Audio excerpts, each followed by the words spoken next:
রান্না বান্না কমপ্লিট করলাম, হাজব্যান্ড অফিস বেরিয়ে গেছে, এখনও ব্রেকফাস্ট করিনি, বসেই ছিলাম। এই দেখো ঠাকুরের বাসন টাসন সব রেডি, এখনও মাজতে যায়নি, মনে হয় খালি বসে থাকি।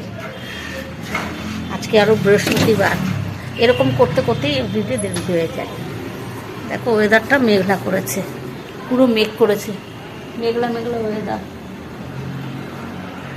কিন্তু বৃষ্টি তো হচ্ছে না এখনো, জানি না হবে কি না।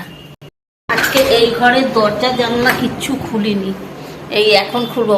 কি গ্যাস কি হচ্ছে বলো তো, ছোট ছোট আরশোলা হয়েছে, ওষুধ দেওয়া হয়েছে।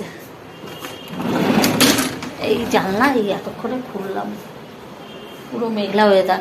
সেই আরশোলার ওষুধ দিয়ে গেছে, তার জন্য 2 ঘন্টা এরকম আটকে রেখে দিলাম, আর খুলিনি। কিছুতেই ওদের উৎপাতে থাকা যাচ্ছে না, একদম গুড়ি গুড়ি ওষুধ দিয়েও মরছে না, কি বলবো।